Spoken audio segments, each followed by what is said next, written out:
Welcome into this fireside chat from the Cold Chain Summit. I'm Andrew Cox, research analyst here at FreightWaves, and today I have the pleasure of speaking with John Brewer, Director of Distribution and Logistics at CKE Restaurants. John, how are we? And thank you so much for taking the time today. Thanks for having me on, Andrew, and I'm doing quite well, thank you. So for those who don't know CKE Restaurants, they are the parent company of both Hardee's and Carl Jr.'s, as well as a couple other brands. Like I said, you are the Director of Distribution and Logistics. Tell us a little bit about that role, how long you've been there, and what your responsibilities are. As you said, I am the Director of Distribution and Logistics. I've been with CKE about 3.5 years. I've been in the industry over 2.5 decades, with the majority of that being in food distribution. Currently, as in my role, what I do is I manage all the distribution and logistics for all 50 states in the U.S. That involves several DCs, redistributors, carriers, final mile delivery, and anything else that crops up at the moment.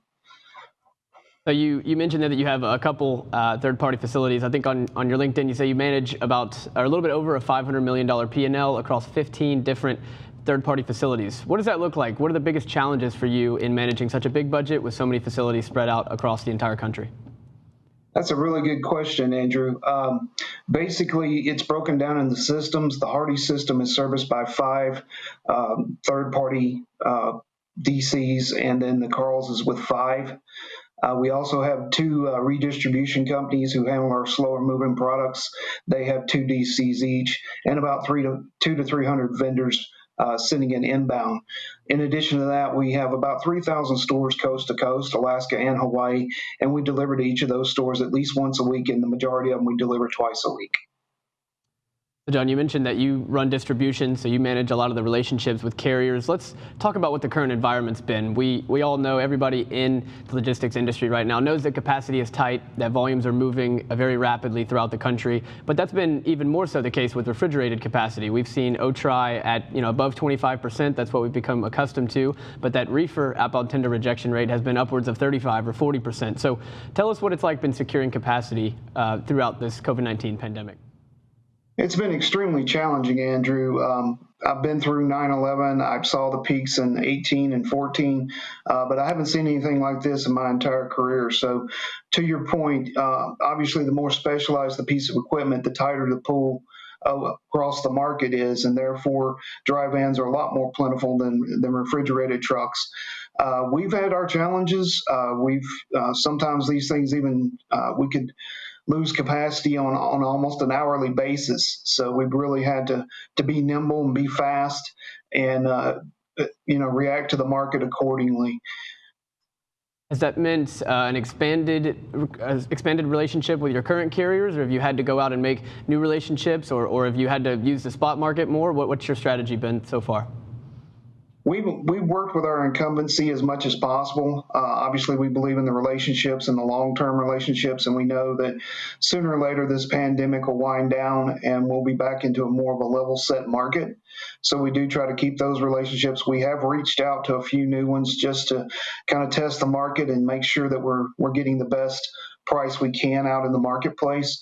In addition, we've been having conversations with our carrier partners about how, when's the best time to ship given the day of the week, what levers as a shipper we can pull that will give us a stronger chance of finding that capacity. I know in Lower California, if we ship out towards the beginning of the week, it's a lot easier to find capacity than on Friday afternoon. So anything we can do to think outside the box, it may be mode selection, it could be a bunch of different things. We're just trying to, be the best shipper of choice and work with our carrier partners and continue those relationships. John, cold chain operations are unique in that each different chain has their own specific requirements, right? But in general, it's really important for cold chains to plan and stage food correctly so that there is the minimal amount of waste. One of those biggest challenging in securing cold chain facility has been planning so far this year. What's been the challenges for you? Has it been as challenging finding additional warehouse capacity in cold storage as it has finding additional trucking capacity?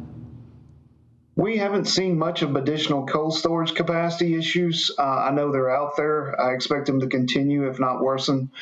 We do have strong partnerships with our cold storage facilities, and they were able to step up and partner with us and help us out with what we're trying to accomplish for the fall and for the winter. Basically, the biggest challenge we've had has probably been more in the manufacturing sector in getting product to our DCs in a timely manner to make those trucks. Because to your point, recovery is costly. Yeah, John, I'm glad you brought that up. That brings me into my next topic very easily. So let's talk about some of those challenges that COVID has either brought on or pre-existing challenges that COVID has highlighted. And one of those is the concentration of meat production in this country. I didn't even realize this back when COVID really hit the Midwest pretty hard. There was one factory, one Tyson pork factory that got shut down for 2 weeks, and that was 4% of the nation's pork supply was gone, just like that. So did CKE run into similar challenges when it came to sourcing protein as I did with trying to find some steaks back in March and April? Yes, we had our challenges with proteins early on. We addressed it. We addressed it with providing dual sourcing, triple sourcing, quadruple sourcing, anything we can find to just bridge those gaps. We also worked with our established relationships with our vendors and partnered with them to speed up, increase production, increase shifts. Whatever they could do, and then our entire purchasing and inventory team started tightly monitoring these proteins almost on a daily basis. We had calls to see where everything was at and make sure that the POs arrived at the DCs when they needed and were filled in full. So it's been quite a challenge, but I think we've navigated it well. I know there's some other QSRs out there who probably had it a little bit harder than we did.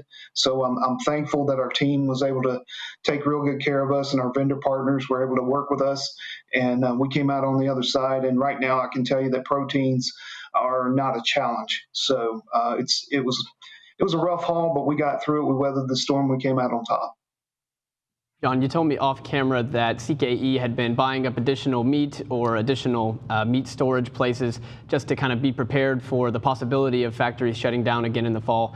Tell me why you've done that and how long you expect to be using that strategy moving forward. We've increased our safety stock of those proteins, obviously, to bridge any gaps that may be for the foreseeable future. There have been word and rumors out there that COVID may hit again this fall or this winter, and we want to be 100% prepared. We want to serve our guests the food they want, when they want it, and in the manner they want it in. So we're going to do everything we can to make sure we have that product available for them to purchase. Just a moment ago, you talked about having redundancy in your supply chain, making sure you had multiple sourcing partners for different meats. Let's talk about the alternative meat here for a second. You guys have been selling the Beyond Burger at Hardee's and at Carl's Jr. One, how is that doing? And two, do you see it as just another way to diversify your supply chain? We have had tremendous success with the Beyond product. That's who we partnered with. We've done their patties. We've also done their sausage in both Hardee's and Carl's Jr. We weren't necessarily looking at it as an alternative food source necessarily, as much as we were looking to diversify our flavor platform for our customers, providing them a different option should they choose to do it. The Carl's Jr. brand has really taken off with that with the West Coast customers, and it's just supplementing our inventory just as a sidebar. So we know a couple benefits there, giving the consumers a little bit more choice, giving you guys some more options. But what are the challenges? Are there any challenges to storing, securing, and selling the alternative meats compared to regular beef or chicken? None at all. It follows the same protocols as the traditional beef, pork, and chicken. So it fits right in well with what we're doing. It's an easy add. And like I said, if we can provide different opportunities to our customers and entice their flavors and feed their happy, if you will, then we're all for that. So. Seems that you guys have definitely learned that the plant-based meats are a big hit with the Carl's Jr. and the West Coast. What are some other lessons that you've learned recently that will help you better prepare for disruptions moving forward? Obviously, like I mentioned, making sure we have plenty of inventory. I will probably go back to relationships throughout this interview because that is key and vital to any operation, making sure those are strong. The dual sourcing out there as well. and then also just monitoring daily, if several times a day, just making sure that our inventory management, our purchasing teams, and even our distribution teams are working as one cohesive unit to make sure everything flows the way it should. I'm glad you mentioned that word, John, monitoring, because that's where I wanted to go next, and that's really with automation, because automation has kind of a different mindset when you're talking about cold chain than it would for maybe a CPG or a regular warehouse. Here, a lot of automation is based about automating the constant detection and control of temperature and of quality of food. Tell us a little bit about the technology that CKE utilizes to control the quality. Obviously, with food, I mean, there's a certain quality and a certain security, especially with refrigerated or frozen food.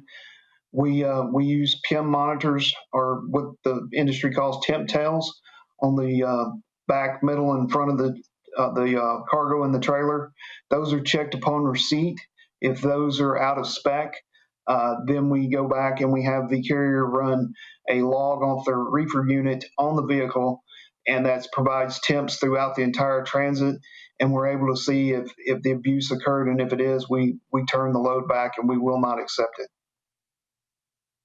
John, the Internet of Things has been deployed all over many different industries in many different ways, but it seems to me that in cold chain specifically, the Internet of Things may be one of the best utilized places for it. Why do you think that is? Is it just the need for constant quality control from production to when it's on the table? I think so. I think the temp monitoring is key on this. I was reading an article, I think you guys might have even put it out, about FedEx preparing for the COVID vaccine. The tech that they're using is a low energy, low cost Bluetooth device that rides with the package. It can determine so much. It can determine location, temperature, humidity, light, shock. It can even determine if the package has been opened or not. And that is extremely critical with medication, but it's also extremely critical with food as well. John, technology, whether it be the Internet of Things and data analytics, along with the data that they're pulling in there, it's helping reduce the size and the scale and the footprint of cold storage facilities.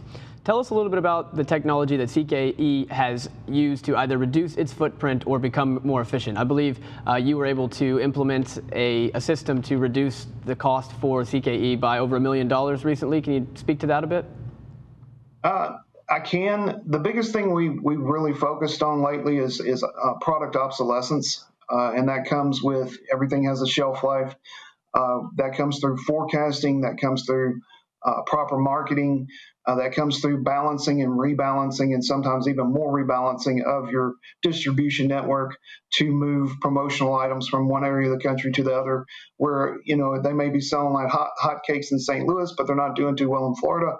So we move that stuff around and balance it out. So by the time a promotion is over with, the food that is actually left doesn't have a chance to go obsolete. So, John, what's next for CKE? We all know that there are some big technology leaps on the horizon, whether it be from autonomous vehicles to electric vehicles. What do you think is the next step for CKE? What technologies do you guys implement in the next couple years? I see us focusing, obviously, the autonomous trucks, as you mentioned, is going to have a huge impact on every industry. We're in the more customer-facing side of the business, looking at that. We're also looking at innovation with our culinary groups. Bringing new flavors, new tastes to the market. We've always been kind of on the cutting edge of that, leading the pack, doing the things that people didn't necessarily do, and just kind of being that innovator and that disruptor out there. So I see that continuing. I see the social media platforms continuing to play a role in all markets, not just QSR. Those are going to become more and more heavy. Your ghost kitchens, along with your delivery vehicles, your Grub hubs, your what I don't even know all of them. Those are going to become more prevalent. Kind of going back to that Internet of Things, when people want their burger at their front doorstep and they want it now. So everything's going to seem to get faster and more efficient that way, in my opinion. So those are some of the things that we're kind of looking at and we're integrating with as well. So. What about on the data and market analytics side? What kind of data do you guys search out for, and how do you use that data to keep up with constantly changing consumer behaviors? Basically, we do a lot. We do a lot with social media. People interacting with us. We also do in surveys, online surveys with our customers, and reward them with a free food item if they complete the survey. So it's we're constantly seeking that feedback out from the marketplace. We do a lot of testing of our products, a lot of taste tests, a lot of different demographics, looking at things in that manner so that we can deliver the platform, the flavor platform that the certain demographic of the country is necessarily looking for. Well, as you said earlier, that demographic is constantly changing. We never know. Some things may sell like hotcakes in St. Louis and not be selling at all in Florida. So good to have data there to keep up with everything. John, I want to thank you so much for your time today. I hope you have a great rest of your day and hope to talk to you soon, man. Thank you. Thank you, Andrew. Appreciate you having me on. You're welcome, sir. All right, everyone, stay tuned. We've got plenty more for you here for the rest of the day at the Cold Chain Summit. You guys don't go anywhere. Enjoy.